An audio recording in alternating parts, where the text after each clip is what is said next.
Hello my dear students, आज की video में हम करने वाले क्लास 9th का एनसीईआरटी मैथ्स, जिसका चैप्टर नंबर है 2 और उसका नाम है पॉलिनोमियल्स। इसकी एक्सरसाइज को सॉल्व करने से पहले हम उसके बारे में जानेंगे, लाइक पॉलिनोमियल्स क्या होते हैं, कोएफिशिएंट क्या होता है, वेरिएबल्स क्या होते हैं, फैक्टराइज करते हैं हम कैसे करते हैं पॉलिनोमियल्स को। वो सारी चीज़ें इसलिए डिस्कस करेंगे सो दैट जो एक्सरसाइज है वो बहुत ही आसानी से आप सॉल्व कर सको। हमेशा एक चीज़ ध्यान रखो, जब भी आप कोई भी मैथ्स का चैप्टर सॉल्व कर रहे हो तो पहले उसके बारे में पढ़ लेना चाहिए। वही चीज़ें हम करने वाले हैं। अगर आपने चैनल को सब्सक्राइब नहीं किया है तो अभी कर लो और अपने दोस्तों को भी शेयर कर दो। तो चलो शुरू करते हैं बैक कैमरा करके। देखो, पॉलिनोमियल्स का मतलब होता है, पॉली मतलब होता है मेनी एंड नोमियल्स मतलब होता है टर्म्स। इसीलिए हम इसको चेन ऑफ टर्म्स बोलते हैं, क्योंकि बहुत सारे नंबर्स की चेन, एक तरीके से टर्म्स की चेन है ना। जो टर्म्स होते हैं वो कॉम्बिनेशन होते हैं वेरिएबल्स एंड कोएफिशिएंट के। अगर पूछा जाए वेरिएबल्स क्या होते हैं तो ये अल्फ़ाबेट या फिर लेटर्स हो सकते हैं। Example X Y Z A B C D, कुछ भी। वेरिएबल से याद रखना है, इनके जो वैल्यू होती है वो चेंज होती रहती है, वेरी करती रहती है। कभी किसी क्वेश्चन में आपको x की वैल्यू 1 गिवन होगी, तो किसी क्वेश्चन में x की वैल्यू 0, x की वैल्यू 3 इस तरीके से गिवन होगी। तो कभी कभी 0 भी गिवन हो सकती है। तो इसलिए आपको ध्यान रखना है, वेरिएबल्स हमेशा वेरी करते रहते हैं, ये अल्फ़ाबेट एंड लेटर्स के फॉर्म में होते हैं। इसी तरीके से जो कोएफिशिएंट होता है वो नंबर्स होते हैं वेरिएबल्स के साथ। जैसे मैंने यहाँ पे लिखा है example 4x 3x 2y 5z। इसको रीड कैसे करेंगे, हम इसको रीड करेंगे 4 is coefficient of x, right. इसी तरीके से 3x को 3 is coefficient of y, 2 is coefficient of y, 3 is coefficient of x, 2 is coefficient of y, 5 is coefficient of z, right. इस तरीके से हम कोएफिशिएंट को रीड करते हैं एंड ये होता है वेरिएबल्स, ठीक है। अब जैसे मैंने यहाँ पे एक एग्जांपल लिखा है 2x² प्लस 5x माइनस 3। अब देखो यहाँ पे जो 2x² है ना, ये क्या है, 2 इज कोएफिशिएंट ऑफ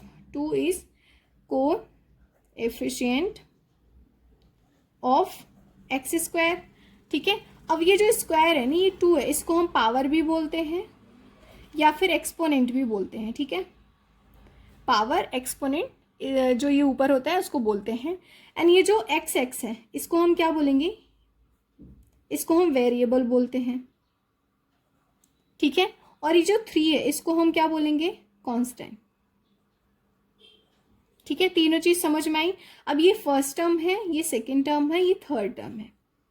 फिर से एक बार सुन लो, जो पॉलिनोमियल्स होता है वो combination of variables and coefficient की चैन होती है, एक तरीके से, ठीक है। वेरिएबल्स अल्फ़ाबेट लेटर्स के फॉर्म में होता है, कोएफिशिएंट जो नंबर्स वेरिएबल्स के साथ होते हैं, जो कि मैंने आपको यहाँ बता दिया। अब इसी तरीके से यहाँ पे मैंने तीनों 1 2 3 टर्म्स बता दिए हैं। अब टाइप्स ऑफ पॉलिनोमियल्स पढ़ते हैं। देखो, टाइप्स ऑफ पॉलिनोमियल्स में हम 3 टाइप्स में डिवाइड करते हैं, एक टर्म, एक वेरिएबल, एक डिग्री, ठीक है। टर्म्स जैसे कि मैंने आपको बताया, अगर कोई एक टर्म लिखा है, जैसे मैंने लिखा 3x 5y 6x, इस तरीके से लिखा है, तो इसको हम मोनोनोमियल्स बोलते हैं, ठीक है। सेकेंड टर्म मतलब सेकेंड टाइप का होता है 2 टर्म्स, जिसमें लिखा होता है 2y प्लस 4x, इस तरीके का अगर आपको एक्सप्रेशन दिया हुआ है 3y² प्लस 4x दिया हुआ है, तो आप इसको बायनोमियल्स बोलोगे, क्योंकि इसमें 2 ही टर्म है। एक टर्म है तो मोनोनोमियल, 2 टर्म है तो हम उसको बायनोमियल बोल दें। 3 टर्म है, जैसे मैंने लिखा है x² प्लस 2x प्लस 8, इसको हम ट्रायनोमियल बोलेंगे, ठीक है। इतना क्लियर हुआ, आई होप आपको समझ में आया होगा। अगर 3 टर्म है तो ट्रायनोमियल, 2 टर्म है तो बायो, 1 है तो मोनो। अब 3 से ज़्यादा है तो उसको हम पॉलिनोमियल्स बोल देते हैं, राइट। सेकेंड टाइप है वेरिएबल, पॉलिनोमियल इन 1 वेरिएबल। इसका मतलब है सिर्फ एक टाइप का जो अल्फ़ाबेट लिखा हुआ है वो सिर्फ एक ही है। जैसे मैंने लिखा यही वाला expression x² plus 2x plus 8। यहाँ पे देखो x ही लिखा हुआ है, एक ही वेरिएबल लिखा हुआ है, ठीक है। तो इसको हम बोलेंगे पॉलिनोमियल इन 1 वेरिएबल। अब सेकेंड तरीका होता है पॉलिनोमियल इन 2 वेरिएबल। तो इसका मतलब है, मैंने लिखा 2x प्लस 5y। x और y 2 वेरिएबल लिखे हुए हैं।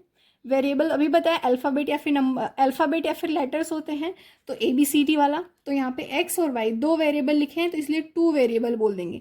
एक ही वेरिएबल लिखा है, एक ही अल्फ़ाबेट लिखा है, तो 1 वेरिएबल बोलेंगे, polynomial in 1 variable. Third type polynomial in 3 variable. E P को पॉलिनोमियल समझना। तो यहाँ पे लिखा 2a plus 3b plus 4c। देखो a b c 3 अल्फ़ाबेट आए तो 3 वेरिएबल हो गया, तो पॉलिनोमियल इन 3 वेरिएबल्स। ठीक है, आई होप आपको ये क्लियर हुआ होगा दोनों टर्म और वेरिएबल के बिहाफ पे। नाउ थर्ड टाइप है डिग्री। डिग्री का मतलब होता है हाईएस्ट पावर। देखो जब भी डिग्री वन डिग्री है तो उसको लीनियर पॉलिनोमियल पढ़ते हैं, जैसे कि यहाँ लिखा है x+1 y+2 y+8, इस तरीके का लिखा हुआ है जहाँ पे पावर अपने आप में 1 है ना। x की पावर कुछ भी नहीं तो हम 1 समझ सकते हैं, y की पावर कुछ भी नहीं तो हम 1 समझ सकते हैं, तो ऐसे एक्सप्रेशन को हम लीनियर पॉलिनोमियल बोलते हैं। ठीक है, अगर डिग्री 2 है मतलब पावर, डिग्री का मतलब हम हाईएस्ट पावर समझ सकते हो, इसमें हाईएस्ट पावर सिर्फ 1 ही था तो हम इसको लीनियर पॉलिनोमियल बोल रहे हैं। इसी तरीके से जब डिग्री 2 है मतलब पावर 2 है तो हम उसको क्वाड्रेटिक पॉलिनोमियल बोलते हैं, जैसे मैंने लिखा है x² + 2y, या फिर दूसरे में x² + 2x + 8 लिख दिया। सो यहाँ पे हाईएस्ट पावर 2 है, यहाँ पे भी हाईएस्ट पावर 2 है, तो ऐसे एक्सप्रेशन को हम क्वाड्रेटिक पॉलिनोमियल बोलते हैं। ठीक है, थर्ड में अगर डिग्री 3 है लाइक पावर 3 है तो हम इसको क्यूबिक पॉलिनोमियल बोलते हैं, जैसे लिखा 4a³ + 7b² + c की पावर 1। अब देखो यहाँ पे पावर तो 2 भी है, पावर 1 भी है, लेकिन हम इस पे फोकस करेंगे, जिसकी सबसे ज़्यादा पावर है उसको हम उसके बिहाफ पे इस एक्सप्रेशन का नाम देंगे, तो ये हो गया क्यूबिक पॉलिनोमियल। ठीक है, अगर पावर 2 है तो क्वाड्रेटिक, एंड अगर 1 है तो लीनियर, एंड अगर 3 है तो क्यूबिक। अब देखो कभी कभी जो होता है पावर आपको 0 भी गिवन होती है, जैसे x की पावर 0 है तो आंसर 1 आता है। इस केसेस में हम डिग्री 4 मतलब कि ये 0 लिखना है यहाँ पे, डिग्री 0 है। ठीक है, हाईएस्ट पावर 0 है तो इसको हम कांस्टेंट बोलते हैं। तो ये क्या है, x की पावर 0 कभी भी 1 कभी भी होती है तो 1 आएगा। तो अगर मैंने 8 की पावर 0 लिखी, 8 की पावर 0 नहीं, a की पावर 0 लिखी तो 1 आएगा। ठीक है, मान लो कोई नंबर भी है, अगर 4 की पावर 0 है तो आंसर 1 ही आएगा। 1000 है उसकी पावर 0 है तो आंसर 1 ही आएगा। तो फिर से सुन लो, टर्म के बिहाफ पे monomials, binomials, trinomials, polynomial in 1 variable, इसका मतलब है जो एक ही अल्फ़ाबेट एक ही लेटर का यूज़ हुआ है। पॉलिनोमियल इन 2 वेरिएबल, इसका मतलब है कि 2 अल्फ़ाबेट का यूज़ हुआ है उस एक्सप्रेशन में। पॉलिनोमियल इन 3 वेरिएबल्स, इसका मतलब है 3 अल्फ़ाबेट का यूज़ हुआ है, ABC या फिर PQR, इस तरीके से डिफरेंट। डिग्री के बिहाफ पे लीनियर पॉलिनोमियल उसको बोलते हैं जब पावर सिर्फ 1 होती है। ठीक है, क्वाड्रेटिक पॉलिनोमियल तब बोलते हैं जब पावर सिर्फ 2 होती है। ठीक है, यहाँ पे पावर तो 1 भी है लेकिन हमें हाईएस्ट पावर पर फोकस करना है, हाईएस्ट पावर 2 थी इसलिए हम इस एक्सप्रेशन को क्वाड्रेटिक पॉलिनोमियल बोलेंगे। पावर अगर 3 है तो हम क्यूबिक पॉलिनोमियल बोलेंगे, एंड पावर अगर 0 है तो वो कांस्टेंट होता है तो हम उसका आंसर 1 लिखते हैं। ठीक है, टॉपिक है जीरोज ऑफ पॉलिनोमियल्स। इसकी डेफिनेशन होती है जीरो ऑफ अ पॉलिनोमियल्स, जिसको हम px से रिप्रेजेंट करते हैं, is a number a such that polynomials a equals to 0। अब इसको क्वेश्चन करके समझते हैं। अगर आपको क्वेश्चन कोई भी एक्सप्रेशन गिवन है इस तरीके का और उसमें दिया है x की वैल्यू 3, ठीक है, चेक x की value 3 is a zero of the given polynomials और नॉट। अब देखो हम x की वैल्यू 3 को पुट करेंगे इस एक्सप्रेशन में, तो यहाँ पे 3 का square minus 3 into 3 equals to 3 का स्क्वायर 9 एंड 3 इंटू 3 इज 9।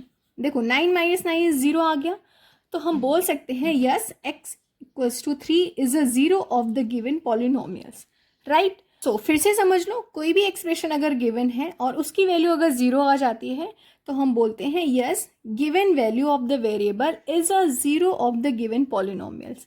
ठीक है, हमेशा ऐसे ही क्वेश्चन में इस तरीके से लिखना है। अब देखो यहाँ पे कुछ कंडीशंस लिखी हुई हैं। पहली कंडीशन है zero of a polynomial need not be a zero. हमेशा ध्यान रखो, अगर आपको लेट से कोई भी वैल्यू मतलब एक्सप्रेशन को फाइंड आउट करने से पहले आपने सोचा उसकी वैल्यू है 0 पुट कर देते हैं तो क्या पता 0 ही आ जाए, ऐसा नहीं होगा। जैसे मैंने इस एक्सप्रेशन में x² minus 3x plus 5x लिख दिया, राइट, प्लस 5 लिख रहा सिर्फ, ये कांस्टेंट वैल्यू होती है ना, तो यहाँ पे मैंने x² माइनस 3x प्लस 5 लिखा। सो इस केसेस में अगर मैंने x की वैल्यू 0 रख दी, ठीक है, 0 एंड माइनस 3 इंटू 0 प्लस 5, तो हमारा 3 इंटू 0 0, तो आंसर हमारा 5 ही आएगा। तो हमेशा ध्यान रखो, कभी भी 0 आप पुट करके नहीं बोल सकते कि ये जीरो ऑफ द पॉलिनोमियल होगा। सेकेंड केसेस में जीरो में be a zero of the polynomials. तो कभी कभी हम अगर एक्स की वैल्यू जीरो है, जीरो पुट करके भी बोल सकते हैं जीरो ऑफ द पॉलिनोमियल होगा। तो आप बोल सकते हैं 50-50 चांसेस होंगे, कभी कभी जीरो ही होगा पॉलिनोमियल, जीरो का पॉलिनोमियल जीरो ही होगा, एंड कभी कभी नहीं होगा। नहीं होगा उस केसेस में यहाँ पे अगर मैंने इसी एक्सप्रेशन में एक्स स्क्वायर माइनस 3x में ही एक्स की वैल्यू जीरो पुट करी, ठीक है, तो हमारा आंसर तो क्या आएगा, जीरो ही आ जाएगा। ठीक है, तो यहाँ पे कुछ कुछ केसेस में जीरो हो जाएगा, जीरो ऑफ पॉलिनोमियल, कभी कभी जीरो नहीं होगा। ठीक है, थर्ड है every linear polynomial has one और ओनली वन जीरो। अब लीनियर पॉलिनोमियल होता है क्या, X plus one, Y plus one, इस तरीके का होता है। तो इसमें सिर्फ एक ही वैल्यू है, एक ही वेरिएबल है, तो सिर्फ एक ही जीरो हो सकता है। ठीक है, फोर्थ है यहाँ पे a polynomial can have more than one zero. Polynomial में बहुत सारे टर्म्स होते हैं, तो इसमें अलग अलग वैल्यू होती है। एक्स वाई जेड अगर है तो उसमें अलग अलग वैल्यू गिवन होगी, तो उसमें हम बोल सकते हैं एक से ज़्यादा जीरो हो सकते हैं, बट इसमें एक ही है तो कोई एक ही वैल्यू होगी। ठीक है, क्योंकि एक ही है ना यहाँ पे वेरिएबल। और इसमें मान लो पॉलिनोमियल है तो 3a plus 4b plus 4c, तो इस तरीके से हम a b c की वैल्यू गिवन होगी तो ज़्यादा ज़ीरो हो सकते हैं। तो ये था zero of polynomial. So next topic है रिमाइंडर थ्योरम। इसको पढ़ने से पहले पहले हम याद करेंगे जो हम डिवाइड करते हैं जनरली, जैसे डिविडेंड इक्वल्स टू होता है divisor into quotient plus remainder. अब जैसे मैंने यहाँ पे एक कोई डिवीजन लिया, जैसे 6 को मैंने 2 से डिवाइड किया, 2 3 जा होता है 6, तो 6 माइनस 6 इज 0। तो देखो ये तो है रिमाइंडर, ठीक है, और ये जो 6 है ना इसको हम डिविडेंड बोलेंगे। तो यहाँ पे लिख देती हूँ, ये जो 6 है वो डिविडेंड है, और ये जो 2 है वो क्या है, डिवाइजर है, और ये जो क्वोशिएंट ये 3 है वो क्वोशिएंट है, एंड रिमाइंडर 0 है। सो इस तरीके से आई होप आपको ये समझ में आया होगा। ठीक है, हमने ये इसको यहाँ समझ लिया। अब रिमाइंडर थ्योरम में क्या होता है, इसी वाले जो ये इक्वेशन है ना, एक तरीके से ये जो फॉर्मूला है इसको इस तरीके से पुट किया जाता है, पॉलिनोमियल एक्स जी एक्स, क्यू से क्वोशिएंट, आर से रिमाइंडर। अब इस केसेस में अगर मैं एक एग्जांपल और लूँ, जैसे मैंने एक कोई एक्सप्रेशन लिया, example z plus 3, z plus 3 क्या है, डिवाइजर है। ठीक है, और डिविडेंड क्या है यहाँ पे, z square plus 7z plus 12 है। ठीक है, अब जो यहाँ पे आएगा, कभी कभी यहाँ पे भी लिख देते हैं यहाँ पे, तो जो यहाँ पे आएगा वो QX हो जाएगा, जो रिमाइंडर आएगा वो RX हो जाएगा। सो इसको कैसे करते हैं, देखो यहाँ z स्क्वायर है, यहाँ z है, तो z में z का अगर मल्टीप्लाई करोगे तो z स्क्वायर हो जाएगा, तो हम यहाँ z लिखेंगे, z इंटू z स्क्वायर हो जाएगा। अब यहाँ पे प्लस है, और z इंटू 3 करोगे तो प्लस 3z हो जाएगा। जो नंबर यहाँ लिखोगे उसका मल्टीप्लाई दोनों में करना होता है। सो यहाँ पे क्या हो जाएगा, देखो जो भी ये वाला साइन होता है ना उसका ऑपोजिट होता है, प्लस है यहाँ पे तो यहाँ माइनस, यहाँ पे भी प्लस है तो माइनस। अब देखो ये सेम है, ये प्लस ये माइनस, तो 0 हो जाएगा, तो z स्क्वायर से z स्क्वायर कट जाएगा, मतलब 0 हो गया। अब यहाँ पे ये प्लस है, ये माइनस है, इस वाले पे फोकस नहीं करना होता जब यहाँ पे कोई भी साइन पुट कर देते, तो 7 में से 3 जाएगा, 4z हो जाएगा। साइन बड़े वाली की रहेगी तो 7 बड़ा है, और यहाँ पे कैरी फॉरवर्ड कर देंगे, प्लस 12 को नीचे लेके आएंगे, ब्रिंग डाउन करेंगे। ठीक है, और यहाँ पे 4z प्लस 12 हो जाएगा। अब देखो यहाँ पे हम ऐसा कौन सा नंबर लिखेंगे 4z हो जाए, फिर से हम यहाँ पे 4 लिखेंगे प्लस 4, क्योंकि 4 इंटू जेड करोगे तो 4z हो जाएगा, 4 इंटू जेड 4z, और यहाँ पे प्लस 3 है तो 4 3 जा 12, फिर से यहाँ प्लस है तो माइनस, यहाँ पे प्लस है तो माइनस, अगेन 0 हो जाएगा। सो ये तो हो गया हमारा RX, और ये हो गया हमारा QX। सो इस तरीके से मैंने दोनों करके दिखा दिया कि डिवीज़न करते हैं उसको कैसे फाइंड आउट करते हैं। डिविडेंड अगर मैं फाइंड आउट करना हो तो डिवाइजर का मल्टीप्लाई क्वोशिएंट से करेंगे, और जो रिमाइंडर आएगा उसको प्लस कर देंगे तो डिविडेंड मिल जाएगा। उसी तरीके से अगर हमें इस एक्सप्रेशन में इसको निकालना हो तो हम क्या करेंगे, इन दोनों का मल्टीप्लाई करेंगे, ठीक है, और जो रिमाइंडर होगा उसको प्लस कर देंगे तो हमें ये वैल्यू मिल जाएगी, राइट। और एक चीज़ ध्यान रखो, कभी कभी क्वेश्चन में जो होता है 2 3 4 मार्क्स के होते हैं, तो अगर क्वेश्चन आपको ज़्यादा मार्क्स के पूछे तब तो इस तरीके से करो, बट कभी कभी 1 मार्क के क्वेश्चन होते हैं, तो आपको क्या करना है, आप इस जो ये z+3 है ना, तो 1 मार्क के क्वेश्चन में इस तरीके से करना है, z+3 है तो इसको हम 0 के इक्वल मान लेंगे, तो z की वैल्यू हमें -3 मिल जाएगी, ये +3 यहाँ जाएगा तो -3 हो जाएगा। सो अब ये जो एक्सप्रेशन थी ना यहाँ पे, उसी में हम z की वैल्यू पुट कर देंगे। कौन सी एक्सप्रेशन थी यहाँ पे, z² + 7z + 12, इसी में हम इस वैल्यू को पुट करते हैं, -3 का स्क्वायर प्लस 7 इंटू -3 प्लस 12, 3 का स्क्वायर 9, 7 3 जा -21 प्लस 12, यहाँ पे 9 प्लस माइनस माइनस होता है तो यहाँ पे 21 हो जाएगा प्लस 12। अब देखो 9 प्लस में है, 21 माइनस में है, 9 ऑल्सो छोटा है, तो इसमें से सब्ट्रैक्ट होगा तो क्या हो जाएगा, माइनस का 12 आएगा, माइनस का 12 प्लस का 12 जीरो आ जाएगा। सो हम यहाँ पे जीरो हमें मिल गया। तो हमेशा ध्यान रखो जब भी आपको रिमाइंडर ऐसे फाइंड आउट करना होगा तो 1 मार्क के क्वेश्चन में आप इस तरीके से भी कर सकते हो, अदरवाइज जब ज़्यादा मार्क के क्वेश्चन आते हैं तो रिमाइंडर फाइंड आउट करने के लिए ये तरीका भी अपना सकते हो। सो बहुत ही आसानी से मैंने सारी चीज़ें बता दी। इसको हम पी एक्स बोलेंगे, इसको हम जी एक्स बोलेंगे, इसको क्यू एक्स, इसको R X, right. So last topic है ये फैक्टराइजेशन ऑफ पॉलिनोमियल्स कैसे करते हैं। देखो 3 तरीका होता है, एक तो आप कॉमन फैक्टर ले सकते हो, एक तो ग्रुप कर सकते हो, एक तो स्प्लिट कर सकते हो। कॉमन फैक्टर लेने का है जब ये छोटे एक्सप्रेशन गिवन होते हैं, जैसे Y square minus Y given है तो वाई वाई दोनों में है, वाई इंटू वाई करोगे तभी वाई स्क्वायर आएगा, तो हम वाई को अगर कॉमन ले लेंगे सो यहाँ पे एक वाई बचेगा और इसकी जगह तो 1। सो इसका कॉमन फैक्टर क्या हो गया, Y into Y minus 1 bracket में। ग्रुपिंग कैसे करते हैं, जैसे मैंने एक एक्सप्रेशन लिखा है यहाँ पे A B plus B C plus A Y plus C Y, ठीक है। अब देखो इसको ग्रुप कर दो क्योंकि इसमें बी है और इसमें वाई वाई है, तो A B plus B C एक हो गया plus A Y plus C Y ये 2 हो गया, राइट। अब इसमें बी कॉमन है तो बी ले लिया, ए प्लस सी बचा हमारा, और यहाँ पे हमारा क्या कॉमन है, वाई कॉमन है तो ए प्लस सी बचा हमारा, ठीक है। अब दोनों में ए प्लस सी कॉमन है तो ए प्लस सी हम ले लेंगे और बचेगा क्या, बी प्लस वाई। सो एक तो ये तरीका हो गया, राइट। सो थर्ड मेथड को हम यहाँ समझते हैं by splitting middle term. Middle term क्या होता है, ये वाला मिडिल टर्म होता है 40 और ये जो होता है ये एंड टर्म होता है, ये इनिशियल टर्म होता है। तो हम सबसे पहले क्या करते हैं, इसका और इसका मल्टीप्लाई करते हैं। 3 इंटू 1 करोगे, यहाँ पे कुछ भी नहीं तो 1 मानेंगे, 1 इंटू 3 करोगे तो हमारा आंसर क्या आएगा, 3 आएगा। अब जो 3 आया ना उसको हमें इस तरीके से 2 नंबर ढूंढने हैं जिनको मल्टीप्लाई करने पे तो 3 आए लेकिन प्लस करने पे ये मिडिल वाला टर्म है, राइट। सो यहाँ पे देखो 1 इंटू 3 हो सकता है और यहाँ पे 1 प्लस 3 करोगे तो 4 हो जाएगा। सबसे आसान है इसीलिए मैंने आसान एक्सप्रेशन लिए हैं।